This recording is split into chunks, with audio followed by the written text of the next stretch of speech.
ordinarily after in the acronym All right, of that's BRICS, the BRICS after Summit Brazil, that's just begun in Johannesburg, South Africa. Prime Minister Narendra Modi is there. He's just spoken and of course pledged commitment to ensure that the BRIC nations will come together and work together for peace and better bilateral ties to make this a strong counter to the West.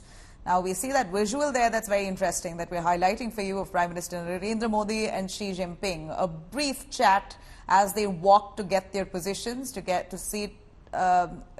a seat. Right before that, while they were walking, they have had a word with one another. Of course, one does not know what exactly was that exchange of talk, but it was surely visible of Xi Jinping and Prime Minister Modi having a brief chat as they walk to their respective chairs. These are live visuals that we bring to you of the BRICS Summit.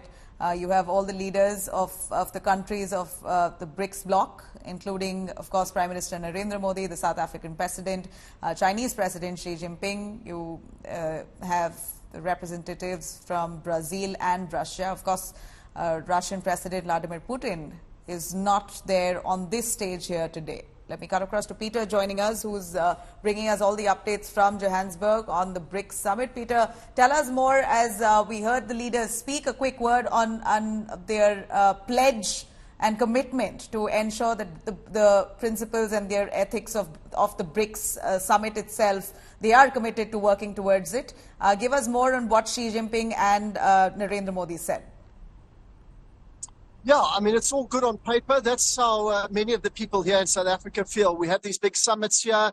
A lot of them seem to be talk shops because at the end of the day, it only affects the rich people. And what's fascinating about our two countries, about many of these BRICS blocs countries, is that there's severe poverty in these countries. And it's all about uplifting the poor people and making lives better for them. You know, just touching on what Prime Minister Modi said yesterday as well. You know, the involvement of the BRICS Bank and how that could possibly help funding to come into countries to try and help the poor people in the world. That's their main goal. Also, you know, on the back of the moon landing, Narendra Modi yesterday saying that BRICS space exploration is something that they will be looking into as well. BRICS satellites, BRICS space research. But will that actually happen? I mean, that's the big question, you know. So also, it's weird that South Africa and India have a lot of issues on the ground, similar issues, things like education, things like technology and access to technology. He spoke yesterday of the Diksha platform for children in rural areas. There are vast people in South Africa and India who don't have access to education and to technology. So it's those kind of things that time will only tell whether they actually transpire out of these big BRICS summits. Sandton literally closes down for 3 days here. You have people watching on, you know, to try and see whether actually something comes of it will be interesting.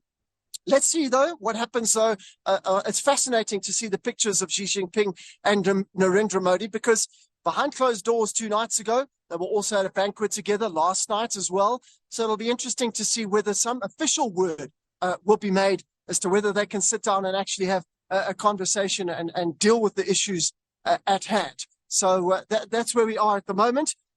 Also on what Narendra Modi said yesterday, the COVID vaccination progress, and also helping South Africa in the medical field. We're way behind. Our very poor medical facilities here in South Africa, public medical facilities, private medical healthcare is extremely expensive here in South Africa as well. So hopefully these kinds of meetings and these kinds of summits can actually mean something for people on the ground. So over in the next few hours, we'll see those bilateral discussions. It shouldn't be long left for all of these BRICS leaders to finish their addresses.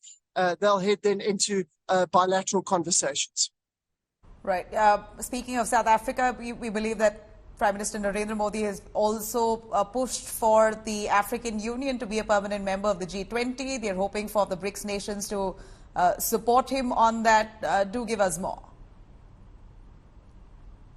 Yeah, that'll be an interesting one, because a lot of African countries are pushing to be now members of the BRICS bloc, but they're pushing them to the African Union to be a member of the G20 summit. So, whether that will happen or not, as we've said throughout these whole few days, is that these BRICS countries hold a lot of power. China is one of the biggest, second biggest economy in the world. India is one of the fastest growing economies. So, the global north will certainly be listening in on this, maybe giving some thought to the African continent as a proportion for growth in the world. We're one of the most underdeveloped continents as well. And it might seem like a good idea for the African Union to become part of that fold in the G20. We've also got AGOA coming up here in South Africa in the next few months. So that will contrast the discussions that are going on now. Our relationship with the United States will certainly then come into the spotlight. And we know that Russia and the United States are certainly not on the same footing in terms of that war in Ukraine at the moment. So it'll be interesting to see how our president deals with that politically. And so it'll be interesting to see whether the AU will eventually be included in the G20. Right. Final word from you, Peter, as we see Russian President Vladimir Putin is missing from this meeting. We believe he's recorded a message and that was relayed as part of the summit, but he himself wasn't willing to be part of this meeting here.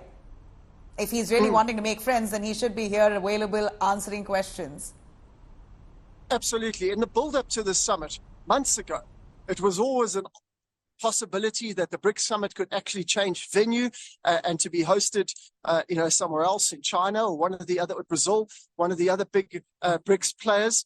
There was a lot of talk about, what would we do if Vladimir Putin actually came to South Africa for the BRICS Summit. It actually caused a group of African leaders to actually go to Moscow to meet with President Putin to speak to him about, trying to come up with some kind of solution to the war in Ukraine. It was called a peace mission to go there.